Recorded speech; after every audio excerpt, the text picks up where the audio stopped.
Hey, Hey, you got what I got. I do. But you know what you got? You also got what I got, which is a Manscaped trimmer. Yeah. And he used the promo code Dangle, he got 20% off, and he got free shipping because he keeps them smooth. Lawnmower And you should too. 4.0. That's right. It's got the LED light. You know what we're already talking about, right? Absolutely. A lot of K. Manscaped.com. Use that promo code Dangle, and let's get into the show. The Steve Dangle Podcast. Powered by Sports Interaction. Canada's Sportsbook. SDP. The Steve Dangle Podcast. With your hosts, Steve Dangle, Adam Wilde, and Jesse Blake. Let's go! Well, happy Pride Month, everybody. Absolutely. Happy Pride Month. And to mark Pride Month, we're going to be doing some special stuff with Adam's History Corner throughout the month and stuff like that. And obviously, we're doing some stuff on our socials. We also have Jesse. Can we talk about the tournament thing that we're involved in, or no? Oh, so they haven't put out their announcement yet. So let them do the We'll let them first do it one, first. and then we'll follow them up. We're very excited about a thing that the SDPN's involved with, which we hope you can get involved with too, which is super cool. It ties into something we were talking about like a week and a half ago. Exactly. Well, and for the Adams History Corner, we talked about it, and it was really important to us to only do the sad and bad things. That's right. Yes. That's right. And we said, you know what? Let's talk about the failures. Yeah. No, actually. So I'm going to start the show today. And normally I'll save it for Adam's History Corner and stuff, but because it's the first day of Pride Month, I think it's important that we talk about this and how much things have changed in the last 50 years. I think when in Toronto, I think it was 2016, Black Lives Matter actually sat down in the middle of the parade and stopped the parade because they wanted to make sure that the Pride Parade organizers in Toronto were recognizing not just the party and fun aspect of Pride in Toronto, but also the fact that, especially transgender women especially Black transgender women have been marginalized. There's a bunch of demands that they kind of put forward, and it started a sequence of events that caused huge controversy. And I think it reminded people that Pride is a protest. Yes. And that's the thing, right? We grew up in Toronto. You see Pride as it's a party, man. Yeah. Let's go to the parade. Pride and Caravana. Bud Light's got rainbows on their cans. Let's go. You know what I'm saying? But really, Pride is a protest first and foremost. And, I was looking up sort of where some of these things began. And one of the first rallies that really took place, and this is a really important one, is the We Demand rally, which happened August 28th, 1971 in Ottawa.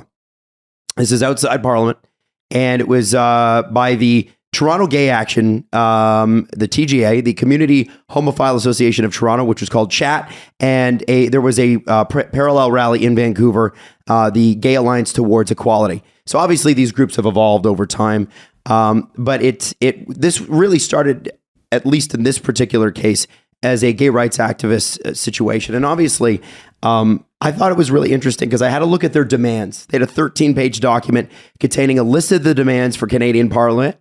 And when I read off some of the demands, you're not going to be surprised by them. When I read off other ones, you're going to go, wow, that was when our parents were our age or a little bit younger. It wasn't that long ago. My dad, I think he turned into a teenager that year. That's right. Yeah. So here we go. The first was removing the word buggery and, quote, gross indecency as grounds for indictment as a dangerous sex offender.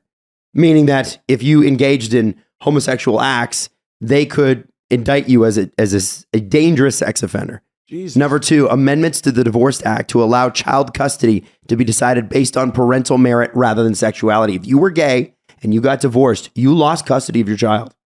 Wow. Jeez. Number 3, removing homosexuality from the same category as physical or mental abuse, bestiality, and rape for grounds of divorce. This is the 70s. This is 71. Yeah, 71. Amending the Immigration Act to allow homosexuals to immigrate and enter Canada, not previously allowed. Number 5, instituting an equal age of consent for both homosexual and heterosexual acts, which did not previously exist. They only had one for heterosexual acts, which meant that it gave a ton of gray area to all the terrible possibilities that can happen if you don't put that into place. Do you know what I'm saying? Mm-hmm. For the RCMP to disclose whether or not they've been spying on queer people working in the government and to discontinue the practice immediately.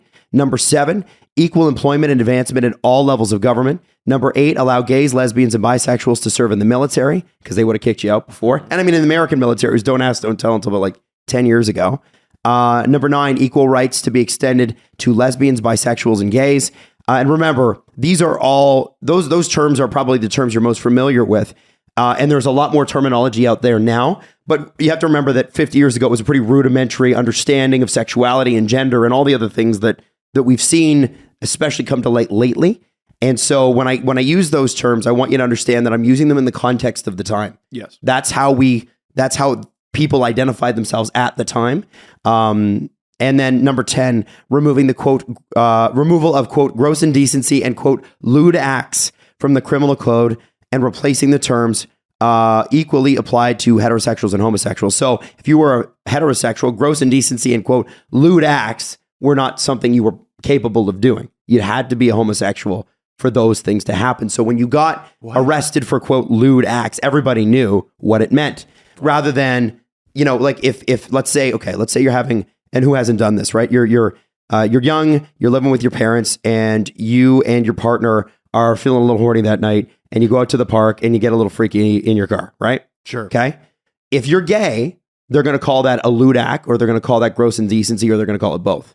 If you're straight, they're just going to call it sex in a public place. Yeah, get out of here. Yeah, they're going to knock on your window and send you home, right? So one of the, I thought one of the most interesting things about this, and obviously there was a commemorative march done about 11 years ago, but as a direct result of this rally, the Immigration Act was amended.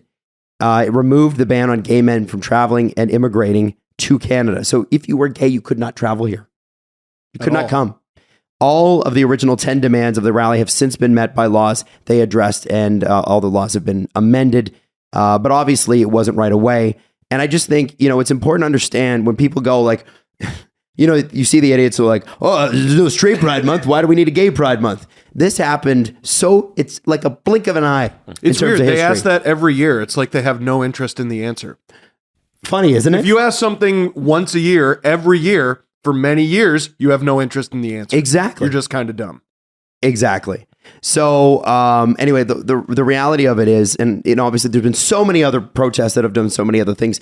I think as Canadians, we don't understand and we don't know our own history at all. Our history is taught terribly in this country. We don't know anything about it. Stuff like that is really important. Until I'd researched it, I'd never heard of it. Mm-hmm. And I'm going to go through and profile different names in hockey, outside of hockey. We're going to have a few guests on as well. I've got some people lined up, which I'm excited about.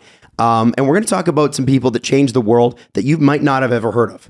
You know what I mean? Like, obviously, there's prominent people who are 2S LGBTQ+, who you know about, who've changed the world. I'm going to try to find some of the historical figures that you don't. And we went over some names we had a meeting yesterday, had some names, and I was able to stump everybody on the call. And these people did some pretty big things that you've definitely heard of. So I'm very excited about this. Oh, yeah. In Toronto. Yeah, Pride cool. in Toronto is amazing. Mm-hmm. It's an amazing experience. Can we talk a little about the monetary aspects that's going to come with our Pride Month? Oh, okay. Why don't you take that? We're going to have two main things right now that we're going to announce that are going to be lead directly to donations for the 519. The 519 is how most people refer to it in Toronto. Correct me if I'm wrong. We're going to be sending our donations there. First place where you can donate. Every single sale, all proceeds from the SDPN shop this month will go towards the 519. So anything you buy. Anything you buy doesn't have to be our new Pride collection, which I'm going to get to. Hey! But so yeah, anything you buy off the shop, all the proceeds there, all of our profits are going to go right to the 519. And so in our shop, sdpnshop.ca, we've added a whole bunch of stuff. There's some That's Ridic merch for the CJ show because it's highly requested. It needs to be there. And also for Pride, we've updated the entire Pride collection. There will now be different variations of the crab people flag. So we have the crab logos, and we're gonna have the lesbian flag. We're gonna have the non-binary flag. We're gonna have the asexual flag. We're gonna a whole host of them, different colors. Find that there, and then we're also gonna have a sticker collection. We're adding like tanks and hoodies and shorts just for the summer. So yeah, go look at. There's a whole bunch of new merch too. There's we got shorts now? We got some shorts now. Good, There's I need some shorts. There's some new Dangle Navy merch. Go look at there. I've updated the entire collection, sdpn.ca. And if you buy anything, it's going right to our donation. And second place, we're generating a little income for the community, our Twitch. So any sub you make on the Twitch channel this month, that is twitch.tv/SDPN live, any proceeds we make there will go directly to the 519 again. So yeah, sub to our channel. And Adam, because you have not ever done a Twitch stream, you said that this will be the month. I'm jumping on. Because it's for charity. It'll Yes. finally get your butt off your chair and into the streaming chair. Into the driving streaming chair. Yeah, what are we doing? I don't know. Are we driving or are we doing? I don't know. Are we doing? You can do a playing solo hockey? one if you want to play Assassin's Creed, if you want to do F1. So I've been talking about doing Assassin's Creed because of the historical stuff. So I think that might be fun. Mm-hmm. But I just want to let you know what the 519 is. By the way, it's important to have community centers in and around, and your city obviously will have one as well if you're not in Toronto. But the 519 is committed to that, what they say, the health, happiness, and full participation of the LGBTQ2S communities. It's basically a City of Toronto agency, and essentially, whether you need resources on this, or you're somebody that needs help, or you're somebody that's learning, whatever it is, they have it for you, and it's an incredible organization. And obviously, throughout the pandemic, donations and that sort of thing have dropped off for everything. So we really want to help them out. And our streams, by the way, the money going from them will not just be in June. We're talking about, and I guess we could talk a little bit about Montreal. Should we talk about Montreal a little bit? Sure. So here's the ideal plan, and we're talking about this as it's being planned because it's not fully planned yet. Right. But essentially, we want to have a party on the first round evening, but Steve's got to work with Sportsnet. I'd have never heard of them, but apparently they're a big deal. And so burgeoning company. Yeah, they must be on their way up. So what we're going to do is Jesse and I are already going to be in Montreal. So we're going to do a sidecast of the first round from our hotel room. Yeah. And we're going to obviously all the funds are going to go to that. So we're going to go do the first round. So I'm going to do some research. Jesse's going to do some research. We're going to do our own draft breakdown. Damn it. Yeah. And we'll see who else is there. I mean, like Julian's going to be in town. CJ's going to be in town. Alan's going to be in town. We're going to bring all the SDPN out. So we haven't got the travel plans fully finalized, but we're excited because we want everybody to be there. And then on the Friday night, we haven't picked a venue yet. We're on our way to doing so. We're trying. It's just one venue wants to charge like so much money. $10,000 for an evening. I was like, okay, all right, pump the brakes. So we're trying to find a venue, and we'd like to have a full-on get-together. We want to bring everybody in, get all the shows up on stage for a little bit. That's night 2 of the draft. Night 2, and even Alan's like, well, I'm coming to that. So I think he might be bringing the 4th overall pick. Yeah, maybe we'll see. See where he goes. Or first. Could be first. Never know. Could go off the wild card. You never know. So I think, with Montreal having the first overall pick and that sort of thing, it's going to be an exciting time. We are going to throw a party just to say thank you for a great season. And honestly, we haven't done a live thing in a long, long time. I won't be this sick. No, you won't. Nor will I. And then, of course, part of the draft, here, have this, Halls. Please. The draft obviously stream that will also go to the 519 as well. And we got some other initiatives we're going to announce, but that's how we're kicking off Friday. Baby. Yeah, the Thursday during the draft, Adam Wild and I will be live streaming. Friday, we're going to be with all the people. We're all going to be out there. It's going to be a good little 3 days in Montreal. Funny enough, I might be too, actually. I don't think I told you that. You might be what? Streaming. From Montreal? So you'll be streaming? I might be, yeah. Get out of here. You're supposed to be at... Well, yeah, where are you going to do No, it? I know. What We are you don't doing? have finalized plans. Oh my God. I'll tell you. Let us know what it is. Yeah. We'll figure out something. I thought I told you, and then when you said that, I'm like, I have not told them. You have not told us? No. Okay, well, we'll figure it all I out. figured out what it is. It's all good. Yeah. So let's get into it. Was it a goal, guys? Edmonton and Colorado. Was it offside? Was it offside? Yeah. I guess that's not the... Yeah, is that an offside or is that not an offside? Kale McCarr carrying the puck in, Valerie Natushkin trying to get back to tag up. And what happens is Jay Woodcroft, obviously, Edmonton Oilers coach, challenges this. Mm-hmm. And you don't blame him for challenging this because it looks offside. Very offside. That's the problem. To me, that's the big problem here. And to me, that's an easier problem to solve than the offside rule because apparently that was fully within the rules. Right, because what they said, And I say apparently not tongue in cheek. Like I learned something. What they said was that that because Makar never handled the puck after the blue line, Ridiculous. That he did not, quote, have possession of the puck. Ridiculous. Therefore, it's not offside. Technicality. Right? Yes. And if you're an Oilers fan, that probably drives you crazy because you know Cale Makar's possession numbers and you know he always possesses the puck. Mm-hmm. I'd be curious. So they do keep track of offensive zone time, right? And Colorado had a distinct advantage in that category. Does that count?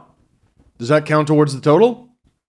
What? I'm going to get like towards the Avs offensive zone possession. 0.5 seconds? The 0.5 seconds? I mean, whatever. It all counts, man. Like, okay, it's 0.5 seconds and it seems little, but like he had it or he didn't. He has it. He has it. He's the only person who has any shot of getting that puck. It's right there. It's his. And like, he passed it to himself. Guys, he has possession of the puck.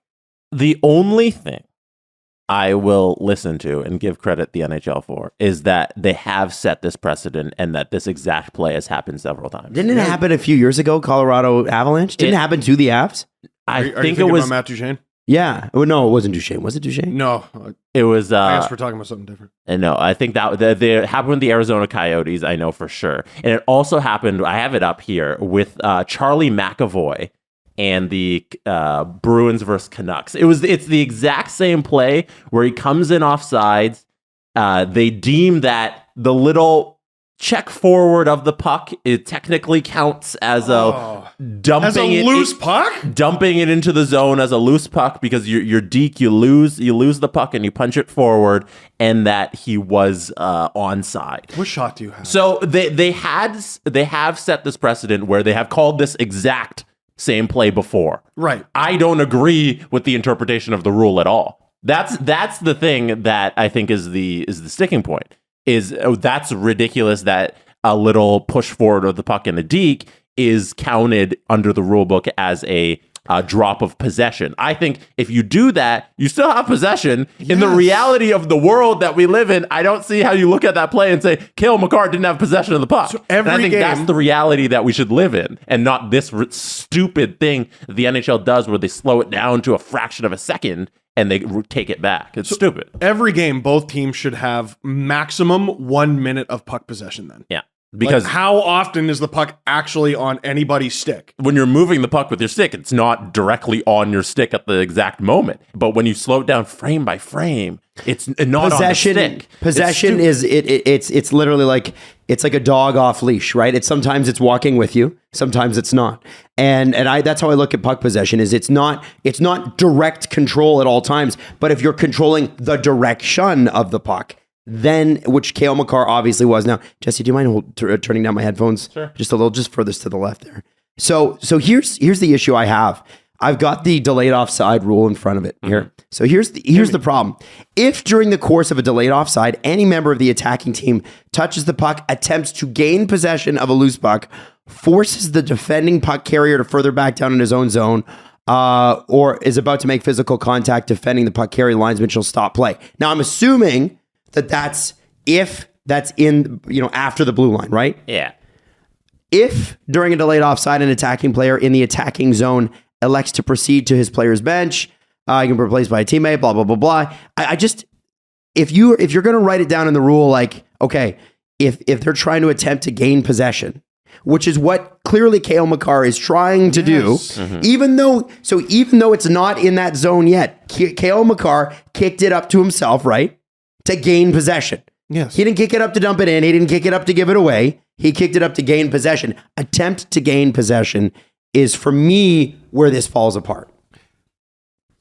There was a great conversation.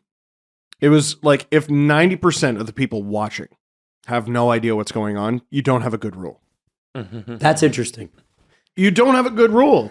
I was watching, and I'm like, well, this is, it's cut and dry. Nichushkin's still in the zone. Makar enters. There you go. And then they announce goal, and I'm just like, I have no idea what happened. And whenever like Frege has to get out the phone book size rule book and be like, so here's the actual rule. Like, guys, are you interested at all, even in passing, of growing the sport? Like, holy shit. Holy actual shit. Why is this so hard? Mm-hmm. It's always so hard. And Oilers, I think, they do get jobbed here. And it might not even necessarily be on the interpretation of the rule. Because the way you put it, Jesse, at least they do have a relatively recent precedent that this is how the rule is called. Okay, fine. Yeah. The penalty for a failed challenge was put in place for coaches who were abusing the challenge system. Yes. They were challenging every bloody goal for offside. They were challenging every bloody goal for goalie interference. They were challenging goals that had no shot of being overturned. They were, I'm using that word very intentionally because that's what they were doing. They were abusing the system. Jay Woodcroft has a great point. Like, that is absolutely, can we all agree as hockey fans that was absolutely worth looking at? Yes. Yes. Mm. So why is he being punished for it? That's stupid. In the NFL, when you fail a challenge, you lose your challenge and you lose a timeout. In the NBA, when you fail a challenge and you lose the challenge, you lose your challenge and you lose a timeout. In the NHL, you should lose a challenge and lose your timeout. Why must they go It used to be that extreme? Yeah. Why did they? I think because then if you had a challengeable play early in the game, you lost your timeout. Then you got another one, you couldn't challenge it. Didn't Edmonton get a timeout anyway? What's that? Didn't Edmonton have a timeout anyway in this game? I don't know. I don't know. I can't remember. No, but that's how it's sure. You should lose your timeout, lose your challenge. Every other league has figured this out. Why did the NHL move away from that?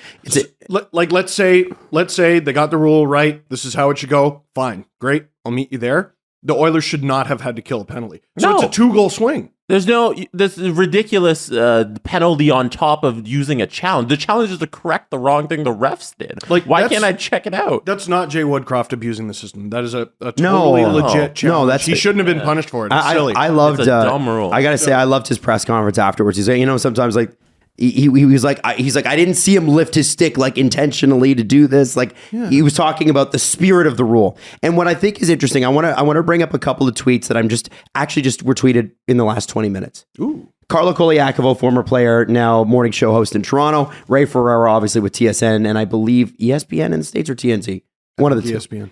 Both former players. Carlo Koliakovo said, I think rewriting or rewording the NHL rulebook should be a priority this offseason so the game of hockey can stop being so complicated for some, right? There's been enough controversy in these playoffs to warrant it. Time to get that right. Now, Ray Ferraro retweeted and quote tweeted and said, 100% agree, Carlo. I've said for a few years that rewording penalties and plays so everyone can understand them should be a priority. I suggested it and was told of its difficulty. And then Ray goes, who cares how hard it is? It should be done and will help the game that's already better than it's ever been. What a bunch of failures. Pay somebody to do it. Yeah, like what was wrong with you? What a bunch of abject failures. Like, I'm not talking about Carlo Koliakovo and Ray Ferraro. You're not doing something that'll make your sport better because it's hard. You're a failure. Sarah Sivian responded to that. And she said, I've asked a few people about this and they say it's about a 5-year process to start rewriting the rule book. Okay, let's start today. Yeah, you'll be if it's a 5-year process, why don't you just hire a bunch more people? Just hire 30 people to do it. Yeah, do it. Or just rewrite individual rules. Like, you don't have to do the whole rule book at once. Too many people have had their gig for way too long. Yeah, that's ridiculous. 5 years. Get out of my face. We need to get to a point where if something is obvious to the naked eye, everybody sees something. You say, "Oh, look at this! Look at this play! Look at this video! This is offside." That's what needs to be the call. Not when we slow it down and you reinterpret the rules to this weird nonsense that you've come up with. Then you make a call based on that. It needs to be so obvious and clear to all of the hockey fans. I'm trying to figure out this. Why is it that intent of a rule is so rarely looked at? Like, they boil this shit down to the actual word. So let me put this into context for you a little bit. You've seen a segment. Let's say you're watching TNT or ESPN or Sportsnet or TSN, whatever you're watching, right? And you've seen a really good segment. Let's call it the TNT panel for basketball. Charles Barkley has a really good point, but you can bet that Charles Barkley is going to fuck up the grammar at some point throughout that segment, right? He's known for that. He's hilarious, and he mispronounces words all the time. Sure. But he still has a really good point, and you get the intent of what Charles Barkley's trying to say, right? Do we then, afterwards, as producers, do we then go in and say, Charles, listen, I think you would have had a good point there, but you mispronounced terrible, and you said this wrong and this wrong, so therefore everybody lost the point. And what I'm saying is, with the play in the NHL, when you watch the play at the speed it's supposed to be watched at, not breaking it down word by word in that case, or frame by frame in this case, you could clearly see what's going on. Mm-hmm. I don't understand why we need to break it. Like, listen, break it down frame by frame if you want to know if the entire puck crossed the line. I'm talking about entire puck crossing the goal line, by the way, not the blue line. Oh, okay. But offside, the offside thing, the other thing about offsides too, and we haven't talked about this in a bit, but you know, you could play could go on for 45 more seconds, and then a coach could challenge after a goal and have it called back. Like, there has to be some sort of thing where you get it or you didn't. Adam, I'll take it a step further. There has to be incentive to cheer when your team scores. Yeah. To cheer when your team scores. Look, that's what was brutal. Is like, so I wasn't streaming those games. A couple of years ago, when the offside reviews were rampant and the goalie interference, I stopped cheering after goals. Like, in my house, I stopped cheering after goals because I don't know, I might be getting called back. Yeah, we saw it in Game 7. By the way, was that the first Wes McCauley Game 7 this playoffs where he didn't call back a goal that should have been a goal? Oh, because he had the Toronto one. He's had like 3, and then he had another one. But yeah, the Rangers Carolina one was I think the only one where he didn't call back a goal that was clearly a goal. That's kind of funny. He didn't do Coleman. Did he do Coleman? I don't think he did another one. I think it was McCauley and Furlat. Yeah, Furlat was the one who made the call. Yeah. That tandem is just, if that's the best they got, oh my God, it is. That's what whenever you get Game 7 over and over again, that's the whole Angel Hernandez thing. I want to be able to do the World Series. And in a court document, they're like, you can't because you're bad. But he's protected by his union, so he still has a job. But there is a court document saying Angel Hernandez is bad at his job. Wow. He's just not good enough to do the World Series. He's also terrible. He's always on scouting the umps.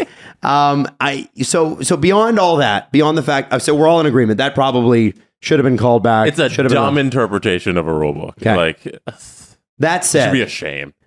Oilers score first.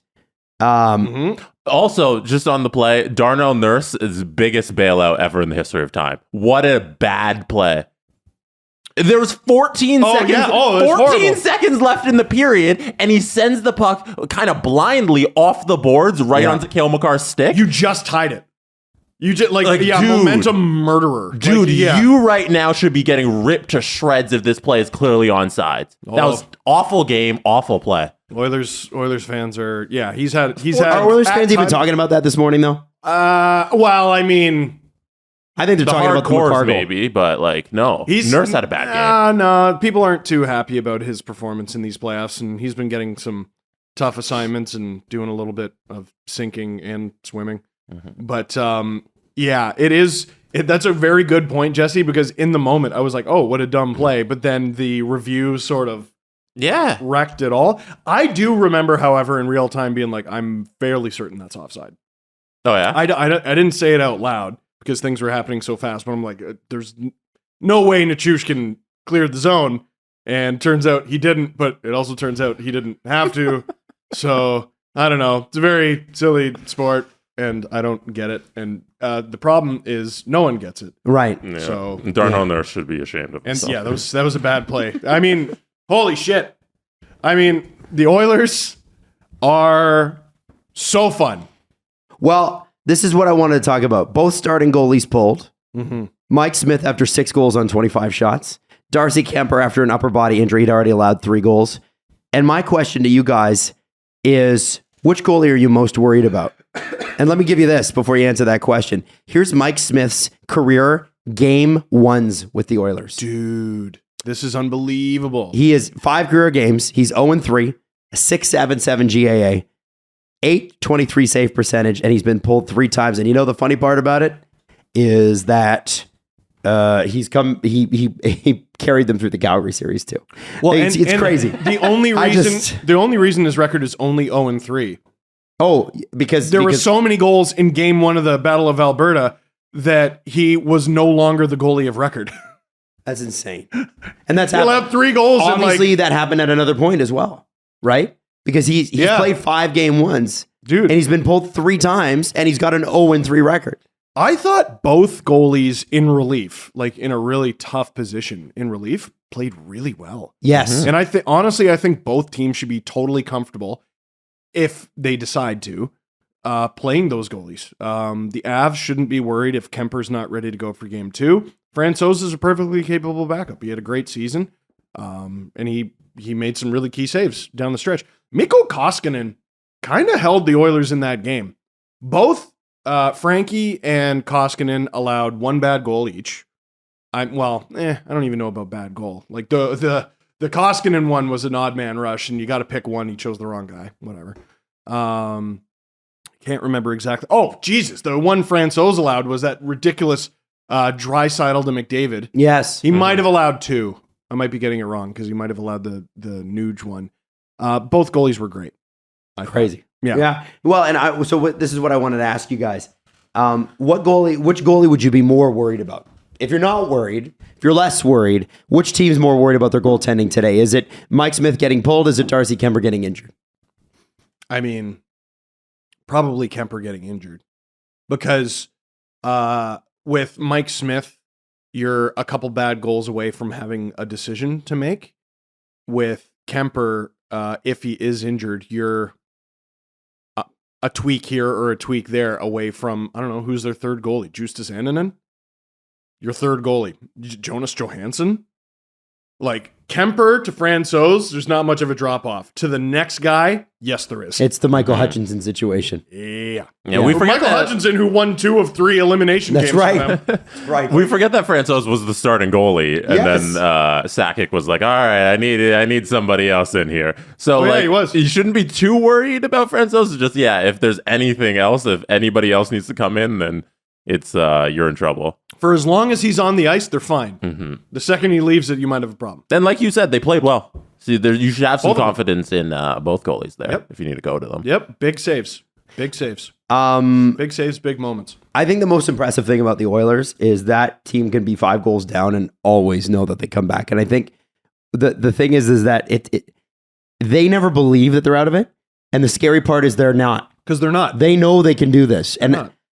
I just felt last night, I know they lost, but I just felt last night, doesn't this look like a team that's going to make the Stanley Cup Finals? The Oilers? When they're coming back like that. And listen, I know they had not the best game defensively. I know Mike Smith had a Mike Smith game 1, but he also had a Mike Smith game 1 against LA, and he had a Mike Smith game 1 against Calgary. Yeah. And I'm not a Mike Smith believer. Like, I'm not. I'm like, I still think it was a huge mistake to sign him to a 2-year contract rather than going out and getting a guy. But listen, look what he's done. Look what he's done in these playoffs, man. Yeah. That guy, I mean, he even shot a puck to another team and they let in a goal, and it still you know what I mean? Yep. He's just one of those people where you're like, fuck, I can't believe it. I refuse to believe it. But the results, I think, are going to be there. And with the Oilers scoring the way they do, man, like I think they're. Let me throw this out there. Most multi-point games within 13 postseason contests. I fucked that up, so let me read it again. Most multi-point games within a 13 postseason contests. I think there might be a spelling error. That's why I fucked it up. Number tied for second. Wayne Gretzky, 1985, with 10 multi-point games within 13. He's tied with Wayne Gretzky, 1983, 10 multi-point games within 13. And in first place, Connor McDavid, 2022, with 11. Wow. Now, here's the terrifying thing. Draisaitl is performing or producing just as well. Mm-hmm. Evander Kane leads the playoffs in goals. Hyman, I believe, has 7 goals in his last 6 games or 7 in his last 7. Ryan Nugent-Hopkins is starting to catch fire. They got a 4th-line goal last night. What did I say when Jay Woodcroft was hired? Depth. It's really helped the Oilers out. And part of the reason they're never out of it is you can't just worry about McDavid, Draisaitl, Kane. And Woodcroft hasn't been afraid to get the blender out too. Sometimes it's McDavid, Draisaitl, Kane. McDavid, Draisaitl, Hyman. I wouldn't be surprised to see Nuge get a look. Dude, it's a deep team. It's a deep team. They're getting production from their depth. Not a crazy amount, but enough that they're never out of a game. Amazing that one coach can make a team that looked like it had no depth, turn it into depth in 20 games. Yeah, and it's in the regular season. We've seen coaches do it for a stretch. I'm interested to see how next full season goes.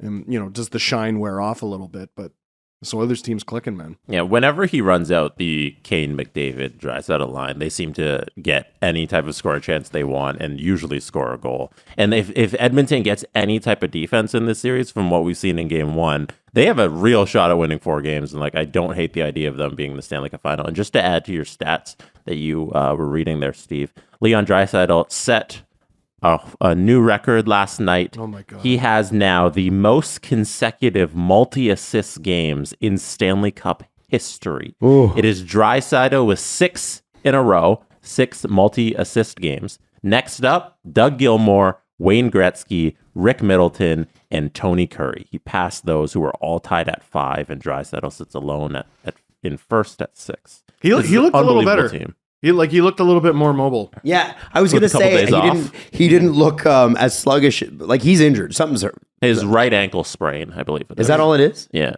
Jeez, but it believe- does affect people, eh? Yeah. Of course. Those high ankle strains are crazy. It's not, I know it affects people. I know it's dumb to need say, them. but you don't realize how much until a really good player gets one and they slow right down. Oh, that shot block from Andrei Burakovsky last night. I reacted out loud on the stream. I stopped calling the game to go, oh, because it hits him right on the inside of the knee. I can't believe he returned to that game. Yeah, and with the Blues press conference, I assume we'll get to that, but we got some of the injuries that they were dealing with too, and we say, oh, it's a Draisaitl's foot, but what else is he have going on? What does McDavid have injured? What do all the Avs have injured after that tough series? Yeah, he has no ribs. Oh yeah, our star player has no ribs. Their organs are just floating around like a bag of milk. He actually took out his thighs, and Yeah. he's playing with no thighs. It happened with 20 games left in the regular season, and he's opted to wait To for play through surgery. it. Hockey players are ridiculous, man. They are. I think No skull. In looking at the St. Louis one, I think it was just Shen alone. Multiple rib injuries. Yeah. That was the one that got me. I'm like, what is multiple rib injuries? Is it both sides? You Is only it up have- and down? What does that look like? You only have X amount of them. I know. That's weird, right? One rib broken twice. Right. This is, oh my God. And we got the Freddie news that he was dealing with a torn MCL, which he suffered in early April, and he was trying to come back now. I'm like, that's a quick Yeah. turnaround for a tear, These guys, they're fighting through everything at all times. Did we decide on the proper word for trimming? The proper replacement word for trimming? Trimming. You like trimming? You don't like cleave? You don't like split? Buzzing? Remove? No. Listen. Those all are about- all bad words. The reason we got to tell you this is it's Manscaped. And Manscaped, you already know, is #1 in male grooming. But they also have the ultra premium body wash with aloe vera and sea salt. They got the hair care. Steve uses it all the time. 2-in-1 shampoo.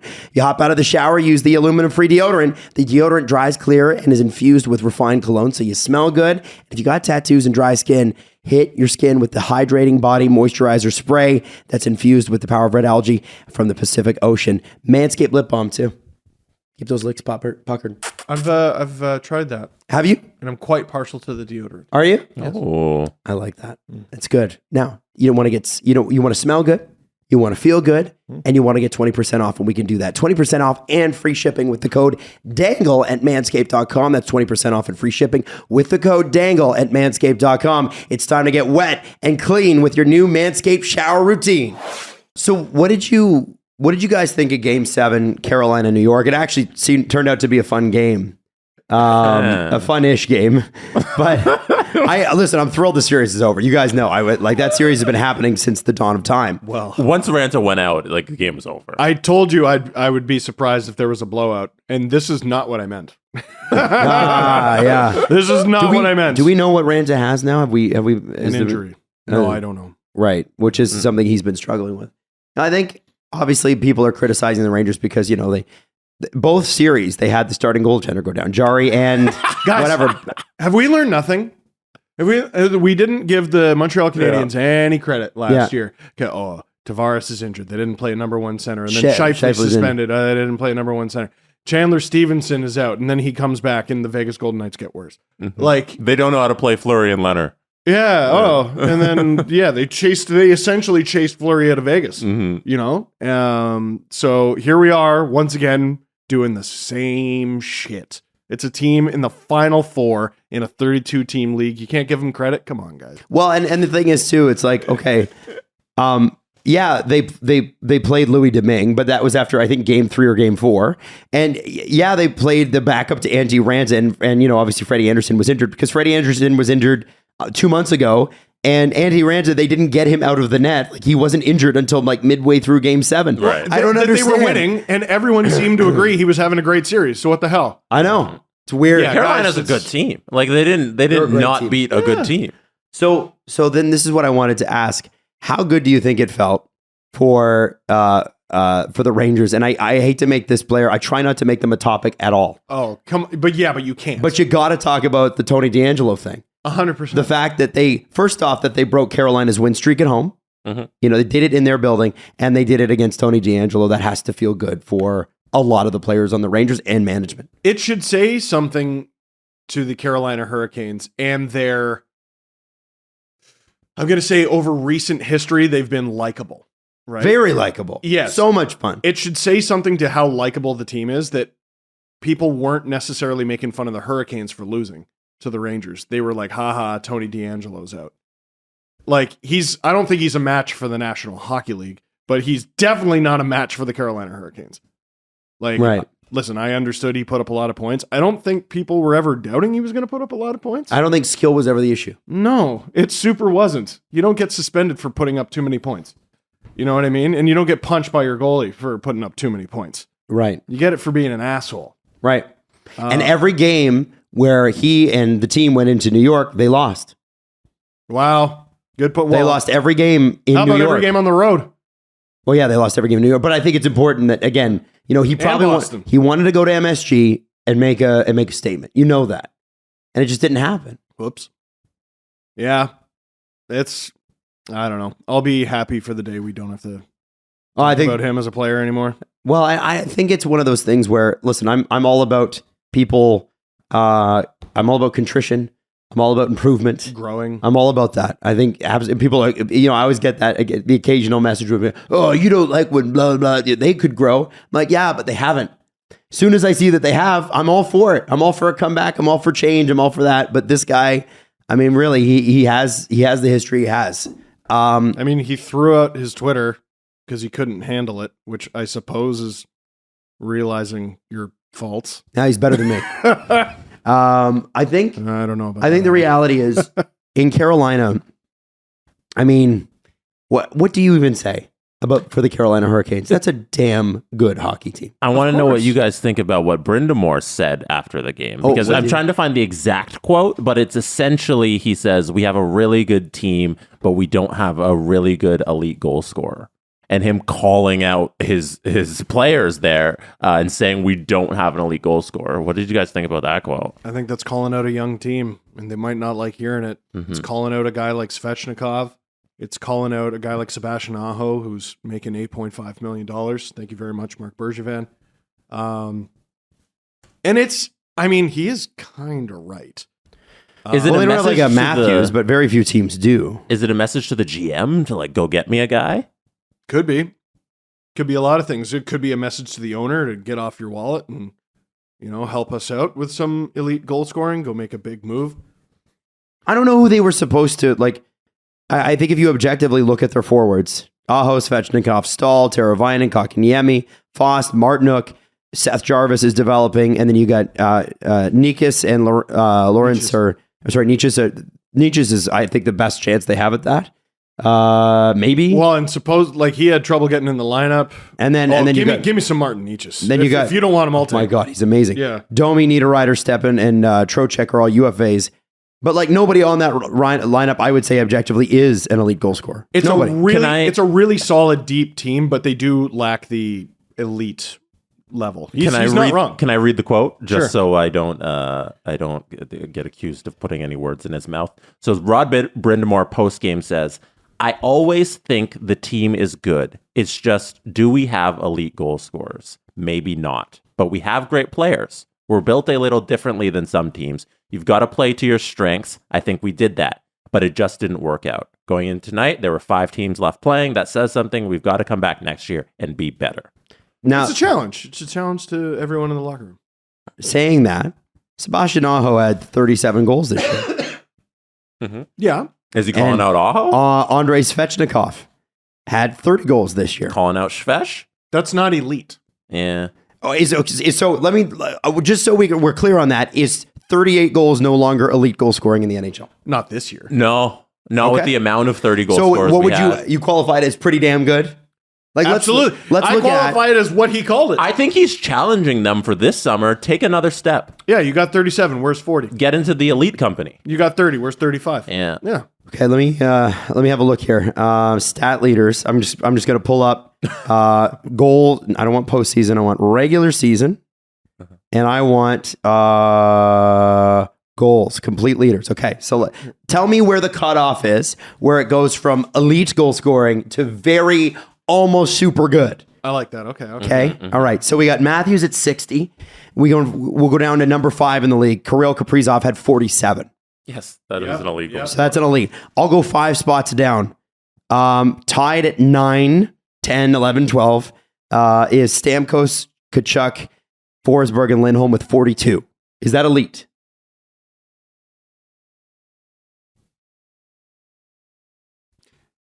It depends what the definition of elite is, because That's what I'm trying to figure out here. the gap between first place and that is almost 20 goals. I think this conversation lends a lot to your, Steve Dangle, your Hall of Fame argument. When you hear the name, you should just know. And I think when you hear the name Steven Stamkos, you say that's an elite goal scorer. He is. He is. When you hear What the about the other name, Kachuk is now. Have to be. when you hear the name Lindholm, do you immediately say, is that an elite goal scorer?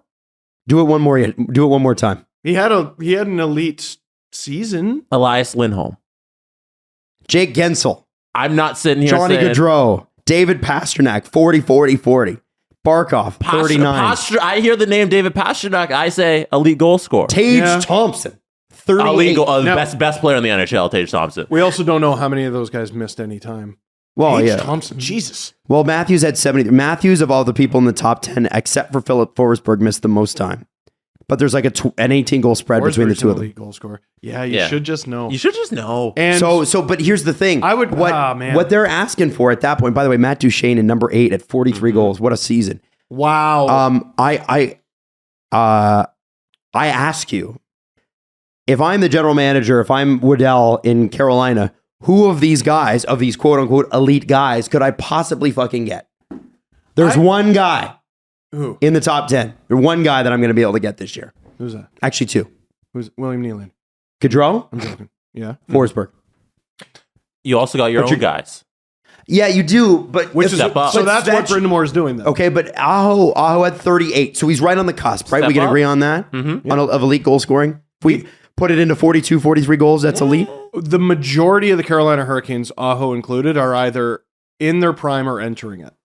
So he's challenging a very good team, borderline elite team, To be elite. to cross the borderline, Hmm. to be elite, to make the next step. Yeah, they lost 6-2. They only had 2. You know what I mean? They're capable of more than that. And I got to tell you, man, everybody's talking about Carolina being like, oh, it's going to be a rough summer for them. It's going to be really tough. What I see this as an exciting summer. These guys can do whatever they want. This is a fucking, like, they have so much cap space. And they've drafted so well. They've drafted so well. You're welcome. Their defense is set. You've got Slavin, you got Shea, you got Pesci, you got Chatfield. Ethan Bear's an RFA. You know, like, you can keep some of the guys you need to keep. You probably can augment your defense. But you have got one of the best forward free agent crops out there right now. And don't tell me that a guy like Philip Forsberg or Johnny Gaudreau or any of the other guys that are available who can score a lot of goals aren't a great fit here. Do not confuse having decisions to make with being in a bad position. Right. The Carolina Hurricanes have decisions to make. They're in a great position. They're an They have all sorts of good players.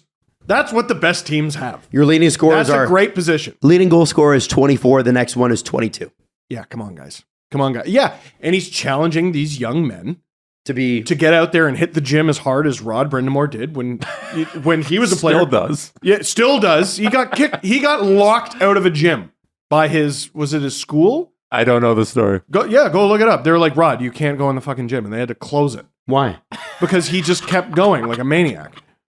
He just went like all the time. You know, no one talks about it, but the reason the Legion of Doom, I think we're able to be the Legion of Doom and Eric Lindros towards it, like when they were at their best, is because Brindamore was playing defense. Those guys could go fucking hog wild because the coach could throw out the Brindamore line, and as long as he was out there when he was playing in Philly, you could do anything you wanted. Did the Habs have elite goal scoring last year? No, not really. But Philip Deneau's like, don't worry, boys, I got it. All that boring defense stuff, I got it handled. You go and have fun. And Philip Deneau gets 20 goals this year. Hilarious. Just because. Hilarious. Yeah, I to be honest with you, one of the teams that I'm most excited to see what they do this summer is Carolina, because they've been, let's be honest, they've been a little cheap. Yeah. Right? They've been a little cheap, right? The owner's notoriously likes to sit on his wallet. Yeah. And listen, I guess that's Comfortable how wallet. you become a billionaire. Yeah. Is you sit on your wallet. But I just think it's pretty cool the position that they've got. Like they're not playing. They're fine. not a single player on this roster is getting paid more than $8.6 million, and that's Aho. Svech is the next closest. Like Does he have an extension kicking in? Svechnikov does. It's already kicked in. Aho's got next year and the year after, and then he's a UFA. They walked him right to UFA with this contract. Who's they? Carolina. Oh, I guess Montreal. Montreal did. Yeah, crazy. Pain in the ass. Pain in the bootski. Wouldn't it be funny if he signed at LA? Wouldn't it be funny if Carolina offer sheeted someone else from Montreal? All right, so we got Lightning Rangers tonight. Okay. Yes. And we're going to play a game called Yes or No, Do They Score? We or no. And this is a yes or no, do they score a goal in the series? Okay. Okay. This proves, see what I think is going to happen is I think in Edmonton, Colorado, I think it's going to be high scoring. Of course. You think? Yeah. You're really going out on a limb. Tampa Rangers, I think it's going to be low scoring. Yeah, you got two of the best goalies in the league. Right. So that's why I think this is important. So who is going to score a goal? And Jesse and Steve, I'm asking you both, and then I will give you the sports interaction odds. Are you ready? These are the odds for scoring a goal tonight. Is it tonight? Yes. Okay, so tonight. Who scores the goal tonight? Okay. Yes or no, Chris Kreider? I think he had 47 goals this year. Ooh, no. No. Okay. So that you would have okay value on that. It's a 142. But if you do yes and it hits, it's 270. It's not an elimination game. Jesse, what are you taking? You're yes or no on Chris Kreider?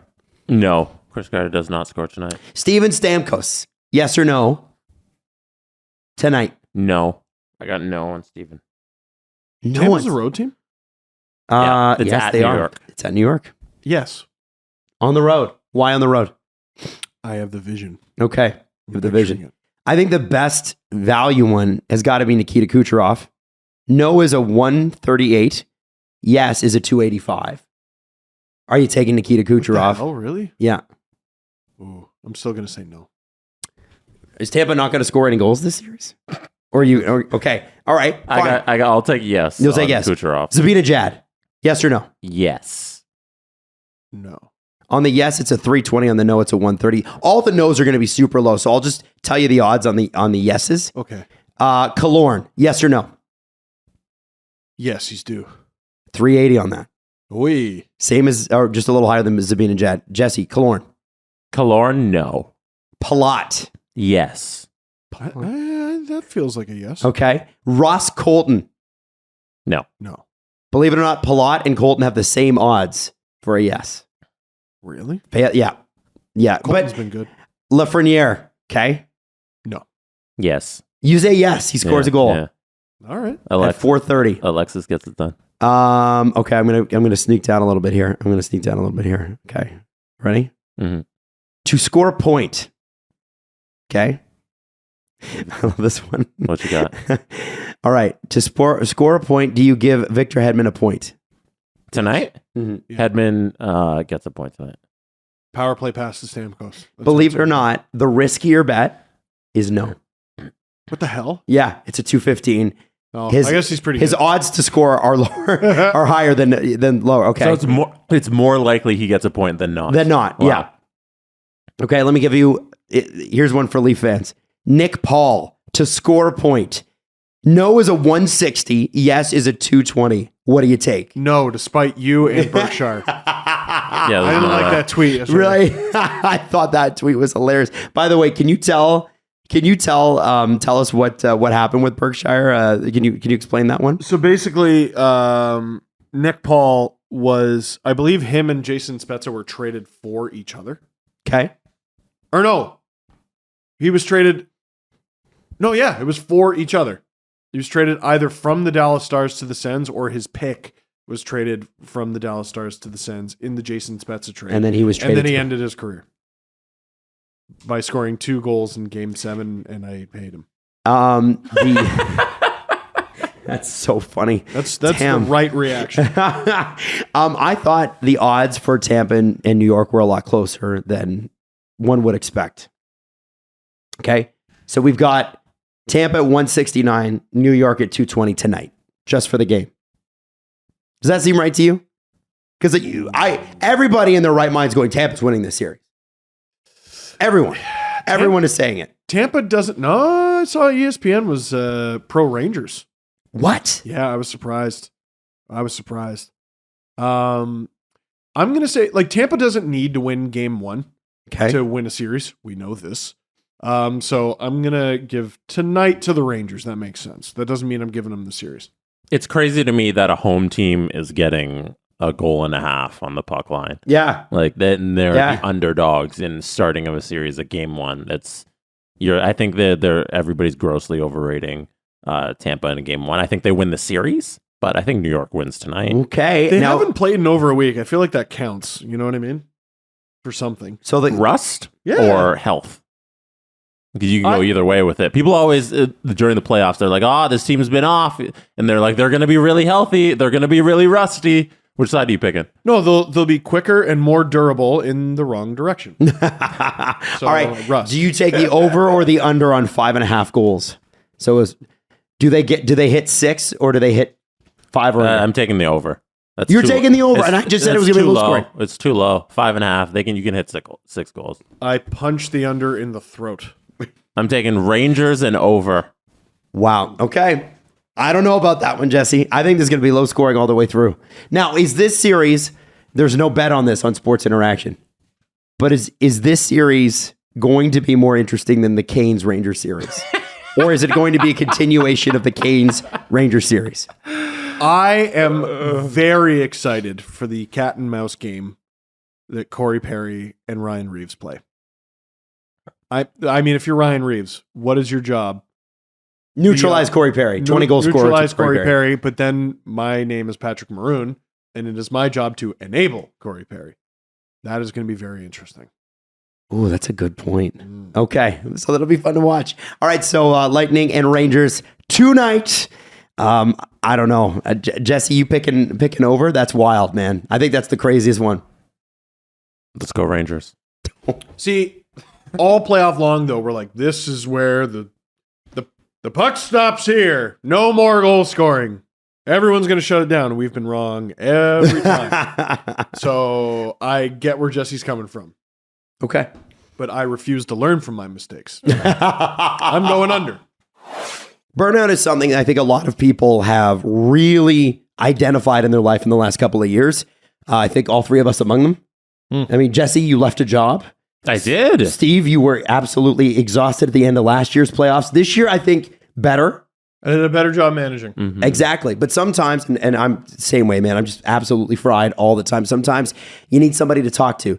And sometimes you don't even realize it. You know, your symptoms for this stuff can include motivation issues, irritability, fatigue, and more. And that's why BetterHelp can help you. BetterHelp is customized online therapy. It offers video, phone, and even live chat sessions with your therapist, so you don't even have to see anyone on camera if you don't want to. It's more affordable than in-person therapy, and you can match with a therapist in under 48 hours. And that's a lot of people struggle with that. It's like, you want to find a therapist. How do you find one? Well, BetterHelp helps you. Now, our listeners get 10% off their first month at BetterHelp with the promo code SDP. That's BetterHelp.com/SDP. Basis by Elysium Health is a trusted source of NAD+ supplementation. Their product Basis is clinically proven to increase levels of NAD plus by 40%. What does that mean to you, Steve Dangle? That's right, anti-aging. It replenishes youthful levels of NAD plus to promote healthy aging. It supports cellular energy and metabolism and reduces general tiredness to keep you feeling good for longer. Many Basis customers also report experiencing higher energy levels, less fatigue, and more satisfying workouts. You know when you need that? When you're streaming all the time during the playoffs. That's right. And then you do Red Dead Redemption streams on top of it because you're a crazy man. I like it. Exactly. So go to trybasis.com/SDP and enter the code SDP at checkout to save 10% off Basis prepaid plans, as well as other Elysium Health supplements. Try basis.com/SDP and use the code SDP at checkout to save 10%. Thank you, Elysium Health, for sponsoring this episode. So let me ask you this. On average, how long do your hangovers last? I don't remember the last time I got a hangover because they lasted very long. Yeah, they do last a long time. For me now, they're 2 days long. 2 days long. Yeah, that's where I'm at in life. That's why, Jesse, you're not quite there yet. I know that. I'm like 1 day. Yeah, well, you're close, man. You're close. Z-Biotics, It happens so fast. You should check out Z-Biotics. It's pre-alcohol probiotics that is genetically engineered to be a probiotic. And it was invented by a PhD scientist and his team to tackle rough mornings after drinking. So this is how it works. When you drink, alcohol gets converted into a toxic byproduct by your gut. It's this byproduct, not dehydration, that's to blame for your rough day next day. So Z-Biotics produces an enzyme to break that byproduct down. It's designed to work like your liver, but it's in your gut where you need it the most. Therefore, you drink Z-Biotics before drinking alcohol, you drink responsibly, you get a good night's sleep, and a couple of days later, not even a couple of days later, a couple of hours later, when you wake up and your kids are crying and you're like, oh God, I can't do this like I used to in my 20s. Well, you feel your best. And if you're in your 20s, man, you'll snap right back with Z-Biotics. It's amazing. Yeah, this is not green light, by the way.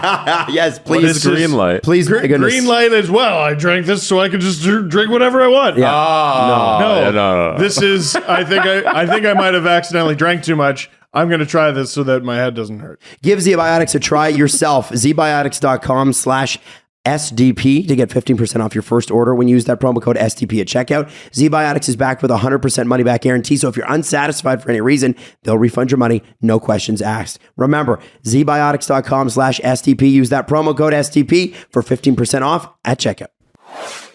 Now let's talk about Jordan Binnington. Why? Who did he almost fight this time? Jordan Binnington, man. Nazem Kadri. So I got a message from a Blues fan yesterday, and I think it's important to start the segment like this, okay? They're like, hey, you with the big fat head and the raspy voice. And I was like, he must be talking about me. Well, but today it could be both of us. Yeah. He said, listen, you're always saying that you want more personality in the game. And Binnington's got personality, and then you're shitting all over him. That's essentially the sentiment. And the person was super nice about it, like they weren't mean, but they're like, "Hey, watch out for this. You know, you don't go back on what you had to say." Now, there's something I want to address with Binnington when we talk about the press conference that he gave. I've got the quotes here, Jesse. I'm assuming you've got the 1 minute clip, the God-given opportunity clip, which I love so much. Let me just say this: Jordan Binnington is a personality in the game. Jordan Binnington is a notorious personality in the game, and I enjoy that. But that doesn't mean that because he's a personality, I'm not going to say, I'm not sure about that logic there, Jordan. That's fair, right? Now let's go ahead and have a listen to this clip. So I went to get my knee checked out mid-game, and I was coming back to the rink. The game just ended. Walking down the hallway, couldn't find a recycling bin. On my way down the hallway, and right before I walked into the locker room, I see him kind of doing an interview there, smiling, laughing, and I'm there in a knee brace, limping down the hallway, and just felt like it was a God-given opportunity. I don't know, I could just stay silent and go in the room, or I could say something and, just have him look me in the eye and understand what's going on, something to think about, and I just... through the water bottle, an empty water bottle. It landed like 2 feet from him, so it is what it is there, and I mean, but it is what it is. It's hockey and it's a competitive game. So Now, if this was just a water bottle thrown, Oh, God. right? If this was just a water bottle thrown, maybe the incident's a little bit lighter. But obviously, weighing on this is the fact that Nazem Kadri was attacked all weekend. Police were involved. You know about the racist incidents. You also know that Jordan Binnington sent out tweets that were racist in nature, flat out. They were. They were a decade ago. Yeah. They were when he was a teenager. The dislike of Jordan Binnington does not stem from he fake punches guys. Right. It stems from that, and everything after that has built. Right. And so obviously there's those things color it, right? Those things, add the heaviness to it that occurred. And the fact that the Blues, again, didn't say anything. Like the thing is, the crazy They're working on it. They're working. I sent that tweet out because I had a source. Adam, we just talked about how it's going to take 5 years to change the rules. It's going to take a little bit longer to word a carefully worded press release. That racism's bad. Yeah. But beyond all that, that was pretty good. Can I use that? you can. How about this? End racism. Oh man, that's even more concise. Yeah, do we like that? But distracting from this particular point, the problem with Binnington is a problem I see NHL wide on certain goalies, and I want to quote one of my favorite Twitter accounts, Acting the Fullerman. He tweeted this out yesterday. He said, "I might sound conservative here, but I think we as a society," and he's being tongue in cheek, "have coddled goalies too much and too long, and the result is Jordan Binnington. Because here's what's going to happen next year. Okay, well, you mark me, okay." Next year, Kadri's going to play for somebody. We don't know who. Mm-hmm. And you know that whenever that team rolls through town, whether it's Colorado or somewhere else, it's going to be bad. Somebody on St. Louis is going to have to go after Kadri. And Binnington's going to be chirping him all game, but Binnington isn't going to have to throw a punch. My issue with Jordan Binnington is not Jordan Binnington being a notorious personality. I like notorious personalities. I don't love his history. I won't lie to you on that one. But I like personalities with the NHL. I love it. I don't give a shit that he threw an empty water bottle. I don't give a shit about that. I really don't care. I don't. It's the other shit around it. Yes. His personality wasn't even good. No, it's not. But it's sort of like it's. But here's what it is. Such a good point. Here's what it is. Were you entertained by that? It's not even that exciting, right? But here's the thing. This is where you enter wiener territory. This is where you're a gigantic ween. If you have a friend, you ever been to a bar with a friend of yours and they get a little belligerent when they're drinking? And you have to be the one that goes, okay, let's go home. Or you have to stand up and go, hey, don't hit my friend. And I've been in both situations. Bad. Yeah. Jordan Binnington is the guy that starts the fight and then fucking walks away. He never has to stand up and actually answer for his own shit. So he can fake punch people. He could throw water bottles. He can do whatever he wants. And then he just fucking walks away. I've seen him do it time after time. Now, I know Blues fans love him. And I know they're going to hate me for this. But I am telling you, to the 31 other fan bases, and really for Blues fans who really get it, and I know you do, that is wiener material. It's a wiener move to go out there and start a bunch of shit and go, hey, Bertuzzo, can you deal with this? Thanks so much. I appreciate that. How many? What, he's going to get Robert Bertuzzo to beat him up? Kadri doesn't play for the Blues. But that's listen, I think they're just mad that, hey, when Bertuzzo made a comment after that, I wanted to be, hey, no one hurts my guys but us. Or but me. That's my job. Like, how many consenting fights have there been between a goalie and a skater? They're not allowed. Lifetime. They're not allowed. I was thinking like Matthew Barnaby beat up a guy, but no, that was Matthew Barnaby beating up a guy. Like the only guy, I think maybe Ron Hextall fought a player once, and the Flyers were probably like, I'll let Ron do it. He's better at it than we are. Not that I recall. Like I got one. Andrew Peters versus Ray Emery. Oh yeah, That's happened. it. Because Emery went at Martin Biron. It was not a good match. So I've never seen a team's enforcer have an honest-to-goodness fight with a goaltender. This is one of the wildest things I've ever seen. And anyone who's ever worn goalie equipment is wondering how the fuck did Emery do that without like completely getting his ass kicked. Yeah, Binnington he's not going to do anything, man. That's the thing, right? If he does, I'll be the first person to get on here and be like, holy shit. If he air punched a guy and then made him fake and then fought him, I'd be like, okay, that's sort of badass right there. Faked you out, whatever. But this, like, there was a Corey Perry, Mike Richards fight from like junior. where I think Mike Richards like tripped and they were all laughing at him. It was when he was playing for the Rangers and Corey Perry was playing for the London Knights. It's one of the craziest fights I've ever seen. Oh, I vaguely remember this. And then and everybody's laughing at him, chanting, calling at him. Corey Perry's giving him, and then Mike Richards comes back and wails, goes nuts. And the thing is, it's like, yeah, you could kind of make fun of a guy, but they all answer the bell except for Binnington. Yeah. And even if Binnington wanted to fight a guy, his teammates would not let him. And this is the problem. So you want to go and you want to start shit and then walk away and then pretend you're a tough guy. You're not a tough guy. He's not a tough guy. Stop acting and playing like you're a tough guy. You're throwing water bottles. You're throwing fake punches. You're talking shit, but you're not going to do anything. You're going to run. I think what you're saying is eventually you're going to run into someone who's just going to drop you. I don't think anybody will. No? I don't think anyone's going to touch him. I don't, because I think the Blues are fucking huge and they'll kill you. That's a good point. Do you want, I said Bertuzzo, do you want Ryan O'Reilly to meet you at center ice the next time? Braden Shen's a big boy. Oh, yeah. Even with multiple rib injuries. Yeah. They were slower than Colorado, but they're a fucking tough team, man. I don't know. Like, this is the thing. And that's why people are like, oh, what's the problem? Why don't you guys like Binnington? That shit. No one likes a guy who comes in, starts a fight, and lets his buddies clean it up. Well, and he did it to wasn't it Erik Karlsson? Did he? Or it was like Erik Karlsson, or he fake punched Ville Husso and the stick swing by the face. I think that might have been Kadri. And someone one day is just gonna do it, and they might get their ass kicked after.